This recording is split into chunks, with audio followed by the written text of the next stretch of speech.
And welcome, ladies and gentlemen, back to the Valley of the Judged. I am your one and only gaming monk, better known as Mildra, and with me is my good brother here in the temple, the master of distorted illumination, good brother Monarch. I have nothing witty to say today. I'm tired. On to Cursebrand Chronicles. You know, if you're going to change your name, you can do better than tired. Not right now, no. I'm just tired. For the rest of the day. That's all I'm going to answer to.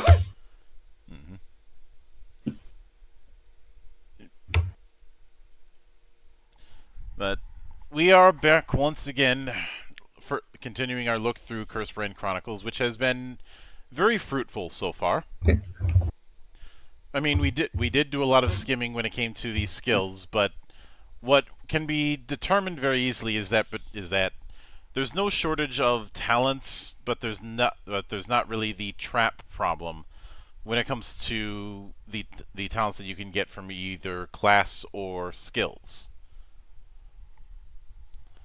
Or if there is the trap issue, there's too many moving parts to really ascertain that. But Yeah, I don't suspect anything's a bad pick, but again, this is all kind of just from our initial look through this and not an actual play. But yeah, I've been liking what we've seen of this game so far. and by no means am I going to try and claim that the game is going to be perfectly balanced. I'm not that crazy. Oh, what I what I will say is that we had to jump around quite a bit because you can see that this is chapter 12 in the book. It's just that between what we covered last week and covered now, there's a lot of stuff that is setting material, which it's nice that it's there, but for the purposes of this show, there's not a whole lot I can do with it. Yeah. I know I say that a lot, but I need to hammer home the fact that a lot of this show involves dissecting mechanics, and it's a little hard to dissect a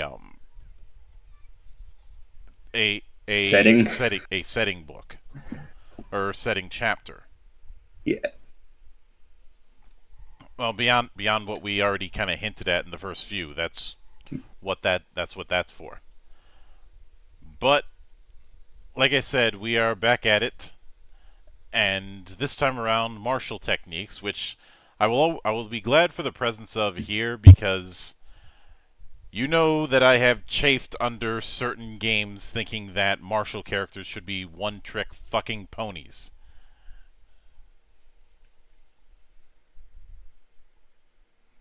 You know, the good old I'm gonna do basic attack and nothing else for my entire adventuring career. I mean, depending on the game, even that wouldn't be too bad if they at least gave him more to do outside of combat, Well, which they tend not to. having more to do outside of combat doesn't mean that Well, much yeah. when you're Yeah. in combat. Yeah. That's what I'm saying, though. Like, it wouldn't bother me as much. It still would. Don't get me wrong, but But it does not look like that is going to be an issue here. no. It opens with one swift motion, the pugilist's body spun before his fist rocketed out. This was no ordinary punch. The blow came like a wrecking ball, the spin in the wrists adding tremendous power. Beyond swinging weapons or fists wildly, true masters of martial arts are capable of feats that seem almost supernatural. A strike that shatters bones, a sword stroke that cuts a blade in two, a lance that bites as if it had become a serpent. These sophisticated martial skills and abilities are known as techniques. Class features and talents will give you access to various martial schools, from which you will be able to learn techniques. Then we go into using techniques. Since it's on the same page, I'll cover that. Techniques are actions or reactions which employ special martial skill. Techniques may attack, defend, change your stance, or change your position. When you use a technique, it will consume some amount of your vigor. If you have insufficient vigor to pay the cost of an ability, you are unable to use that technique. All techniques require you to use an action. However, some may be used defensively as reactions or offensively when you take an opening. Range. The range of a technique is dependent on the weapon or school, unless otherwise noted. For example, sword techniques are generally all melee attacks, bow techniques are ranged, etc. The notable exception is techniques that change your stance or position, in which case they affect you or nearby comrades. Duration. Many techniques result in lingering effects on the target. Such techniques will have their duration listed in their description. You can attempt to learn any number of techniques from martial schools you have access to. While it is possible to learn techniques from other schools, it is exceedingly difficult. Most techniques require one or more actions on your turn and consume a set amount of vigor. You cannot use a technique while you are winded. And just out of curiosity, I'm going to...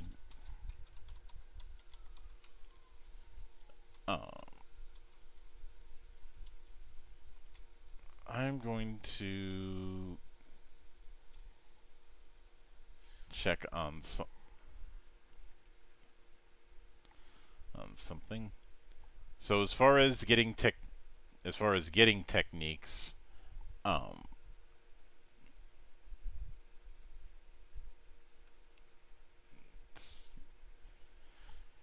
if you can get one of the classes you can get techniques from is the Fiendbane. In fact, it's one of their class talents, Raid School. You start out with four school techniques or four basic techniques.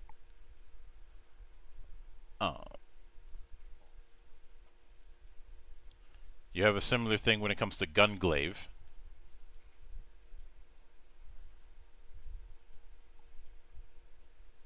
And you get the idea. When it comes to the schools, that's where things are going to get a bit more specific. I'll take chaining techniques as well, since it's just one paragraph. Because techniques usually take only one action, it is possible in many cases to chain techniques, one after another, provided you have sufficient actions and vigor. Technique chains can devastate an unprepared opponent. Furthermore, some techniques will provide added effects when they are used at the beginning or end of a chain. For example, a rush preceding a power attack will deal additional damage.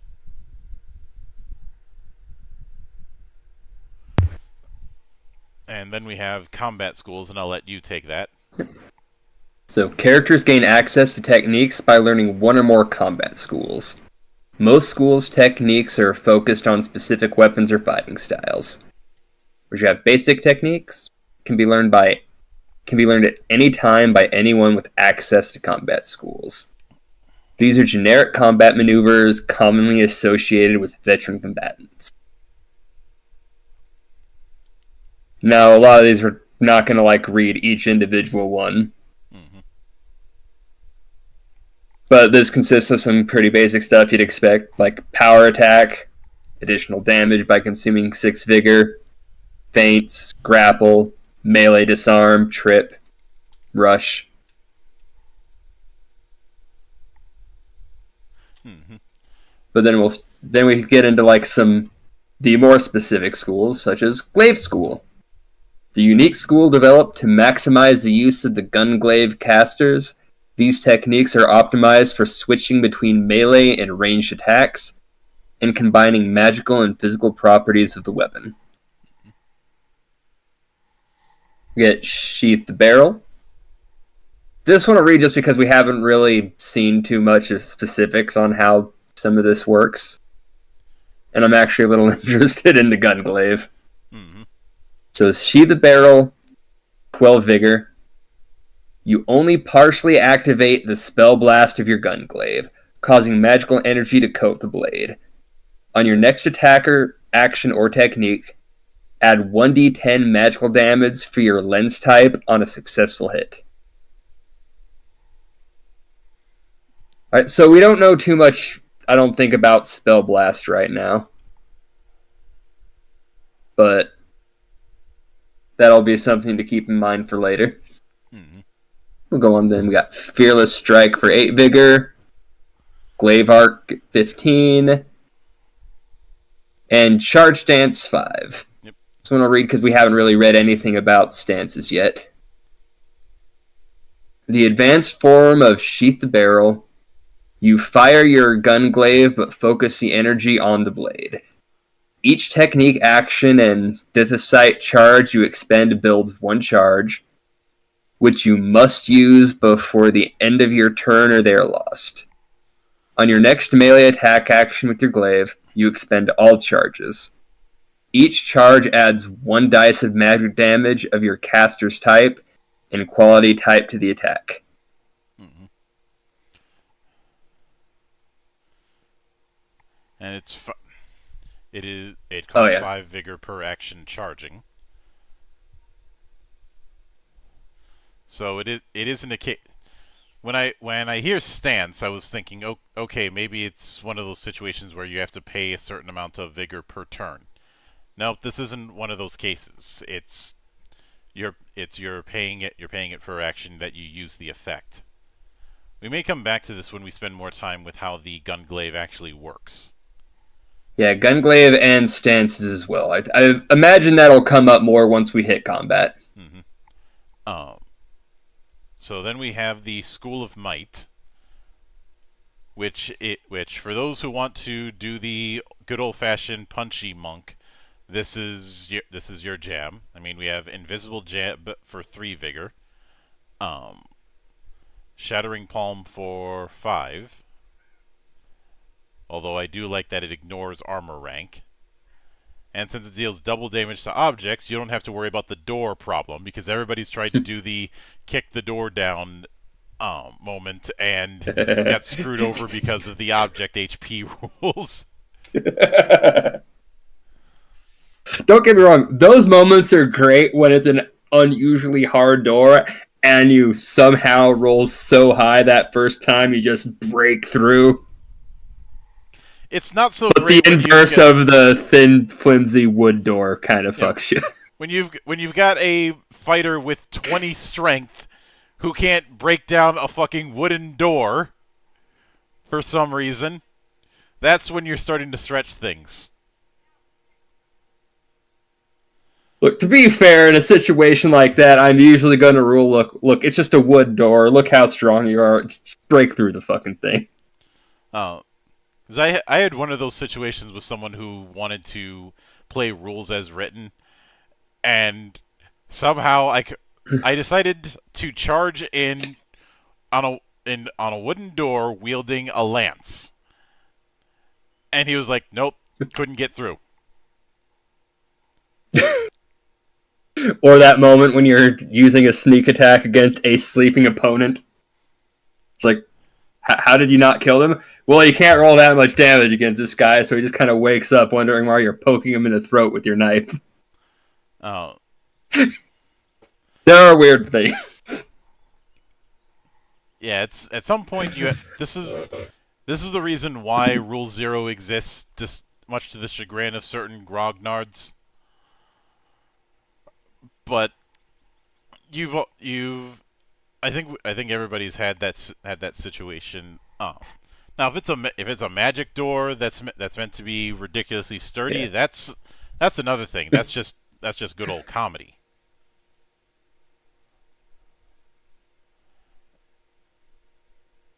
And All right. let's see, then we have. But anyway, getting back to it, we have launch kick, which is exactly what you think it is. Um, let's see, then snap kick, which just makes me think of a super kick. I don't know why.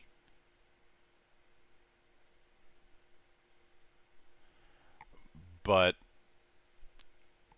then we have roundhouse heel kick, um, a crescent kick, a shoulder throw, a hip throw, a casting throw. Um, no, it's not you throwing and casting a spell, much to my disappointment. No, You can use the motherfucker to hit another motherfucker, though. yeah, That is specified. because well, one variant of casting throw is targeted throw. You use the target as a weapon and throw them at another target, requiring a normal attack roll with the aim throwing skill. As long as the target of the thrown victim is the same size or smaller, the target and thrown victim take 1d10 damage and both are rendered prone. If the target of the thrown victim is larger, the thrown creature takes 1d10 damage and is rendered prone and the target is unaffected. The range of the thrown victim maneuver is 5 feet for every 10 points of strength.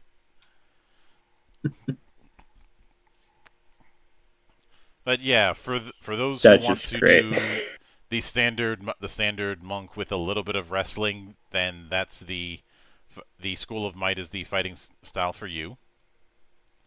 Uh, One thing I will note when it comes to the basic techniques is that several of them have an additional effect if you chain them, such as power attack.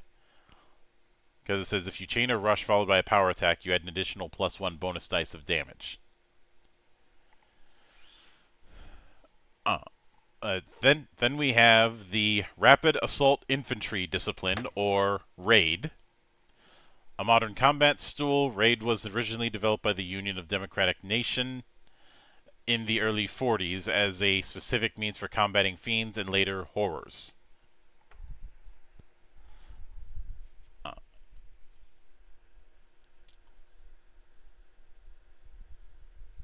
And it's hard. It's this one.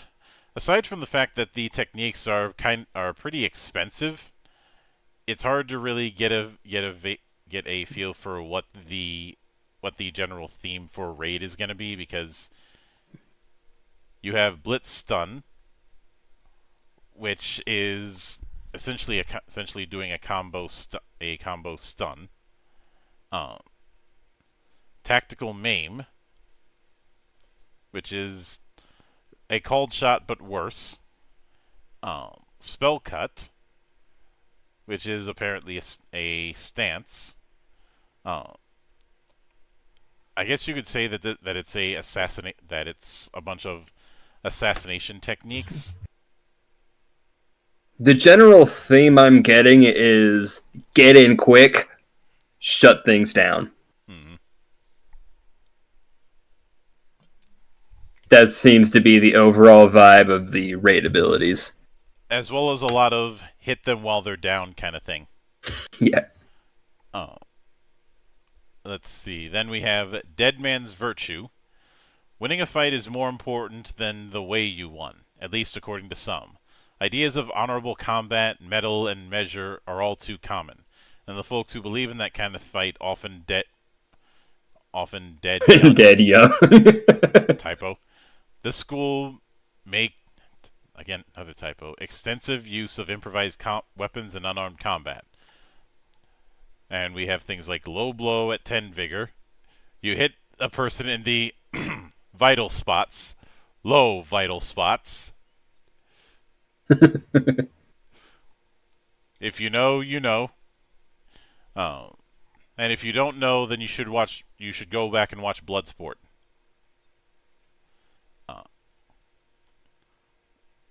Let's see. Tooth and Nail, which is all about fighting dirty while being grappled. But yeah, Dead Man's Virtue is all for those who like to fight dirty.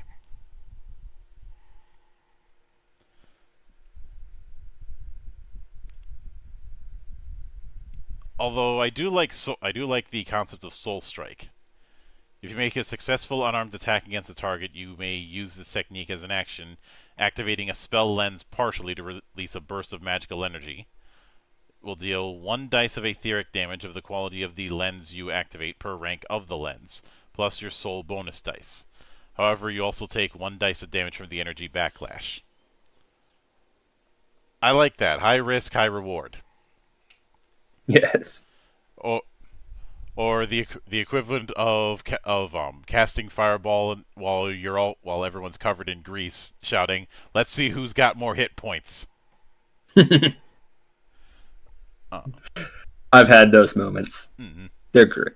But yeah, then we get tactical maneuvers next. These modern weapon techniques can be used with firearms and casters. Most often, these techniques are learned from Special Forces training in one of the advanced militaries of Gestal. We've got Press Advantage. Let's see, I'll read this one just to get an idea of how this one works. Using a series of well-placed shots, you can throw a target off balance using a firearm or caster. You fire 3 rounds at a target within 75 feet. However, the goal isn't to hit the target, but to push the target to make a mistake. The target is entitled to defensive reaction, however. If they fail, they create an opening for you and your allies within 100 feet. If they take no Civ rations, they take damage from a hit of 1 round. Mm-hmm. Yeah, then we got Mark Target next.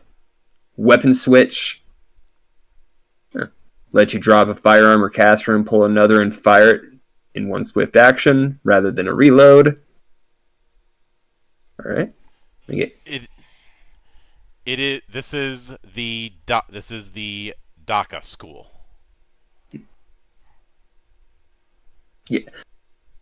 yeah, with the weapon switch, grapple switch shot, body shot, spread shot, follow up fire. Mm-hmm. And that pretty much covers all the techniques.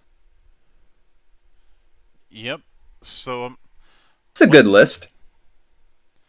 something I'd like to check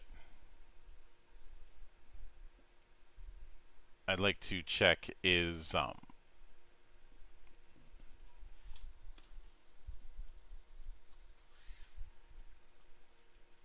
what school is what schools would allow you to get access to techniques. So I'm gonna have to go do a little bit of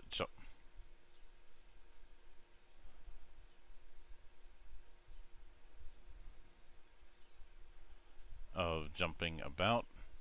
Though there are some interesting effects in hindsight, like Fury, which lets you deal bonus dice on melee attacks, but you but the tech but technique cost is doubled.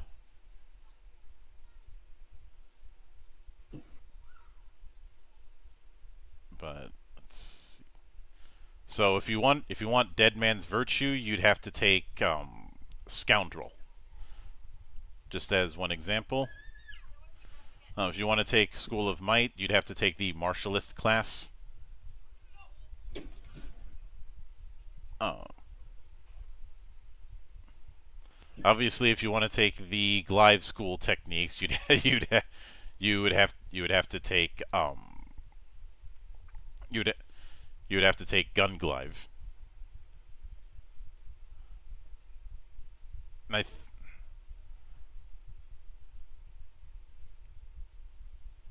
but as far as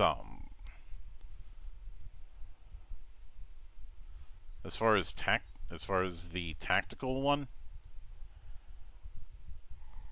unless I'm missing something, I don't see how you get access to those techniques.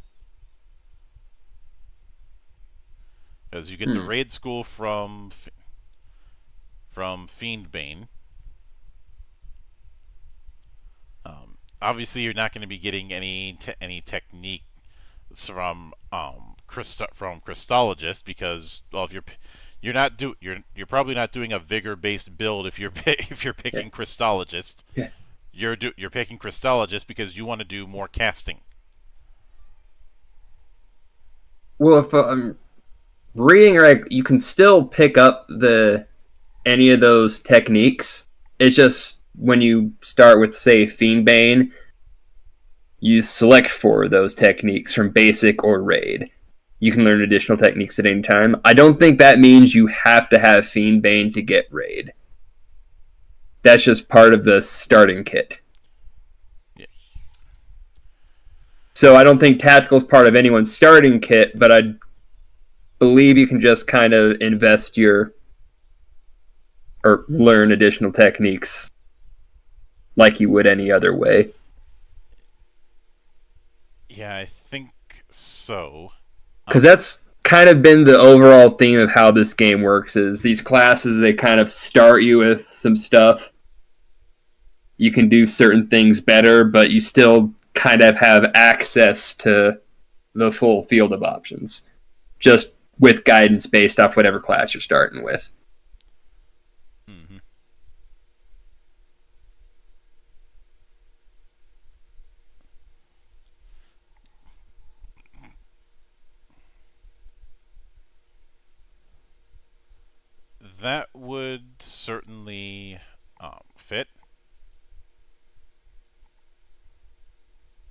So yeah, like as long as you know how to use the glaive or the gun glaive, I think theoretically anyone will be able to put those points into those techniques and martial abilities. You just don't start with 4 like the gun glaive guy does. Mm-hmm.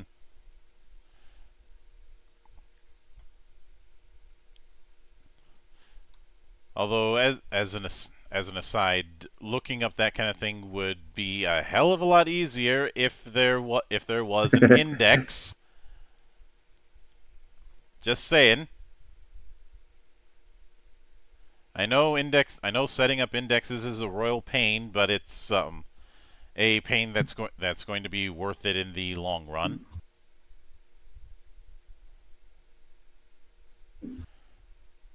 Uh,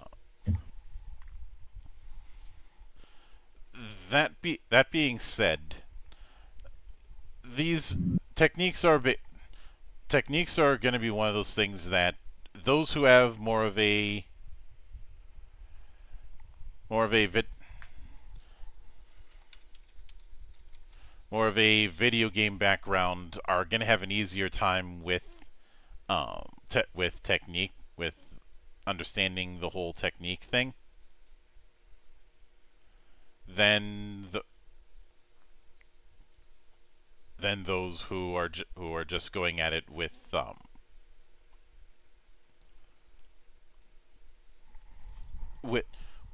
with knowledge from more traditional affairs.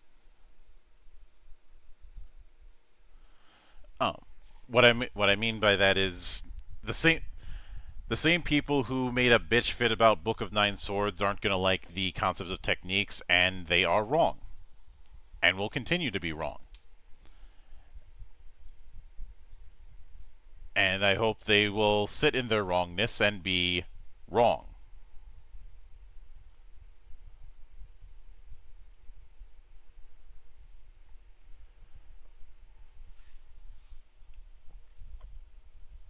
Yeah. Like this is one of those things. Like overall, I don't think any of these techniques are like anything really out there, but it's a good setup. You got options. Mm-hmm.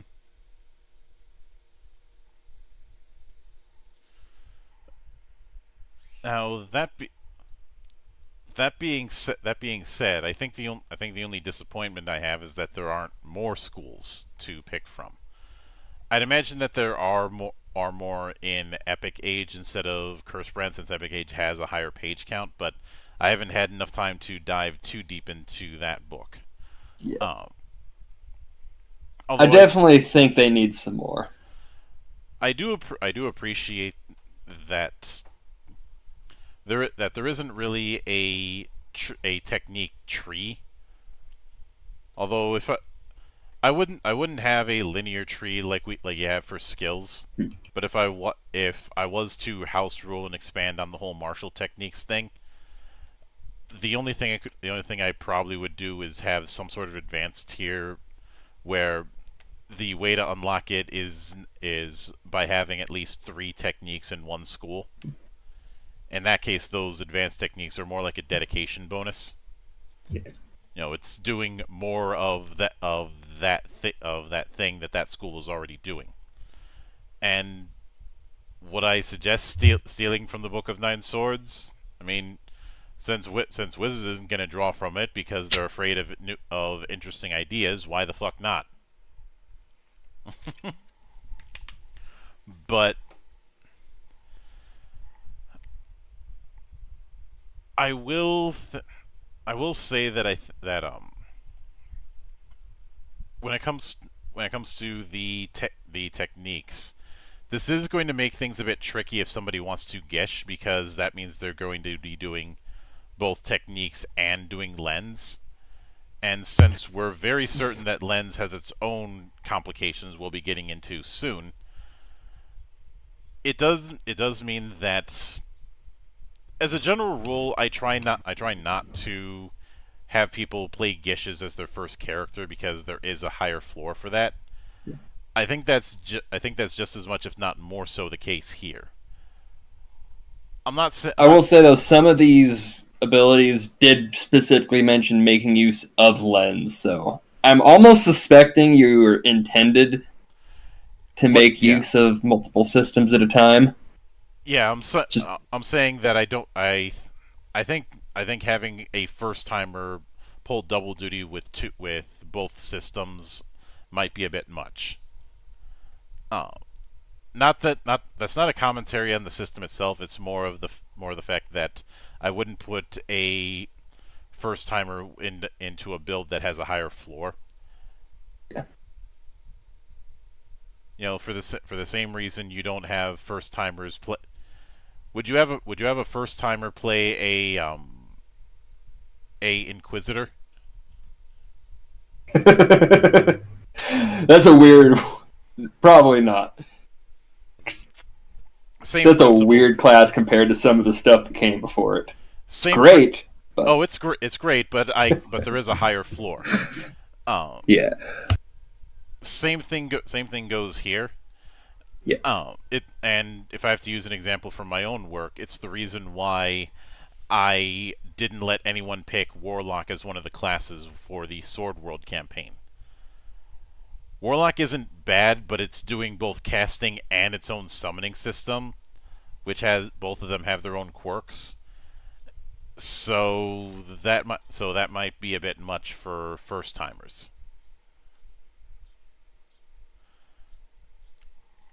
And I don't like using the phrase system mastery class when it comes to anything, because that's created some unfortunate results. But there are some that are going to be a little bit more advanced than others, especially if you want to get the most out of it. yeah.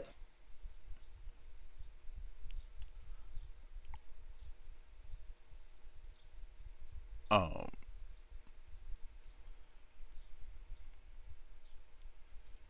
that Yeah, as I said, like besides, I think do agree. I'd like more schools and more options here.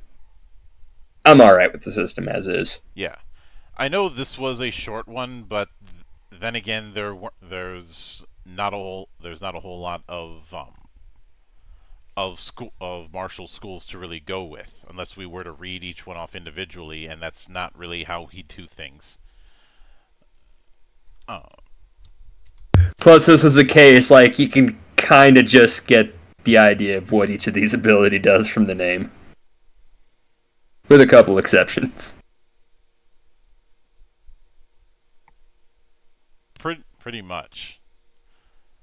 But that is going to do it for this particular episode. When we are back next week, um, we will start delving into half of the magic system when we talk about mana and miasma. Um, and then shortly afterwards we'll be diving into a bit of a one shot before we continue on with the other half, which is going to be talking about lens. So again, I know this was a short one, but some of them are going to be shorter than others. So until then, on behalf of the good brothers present and not present, my name is Mildra. I am your gaming monk. Stay fucking frosty, everybody.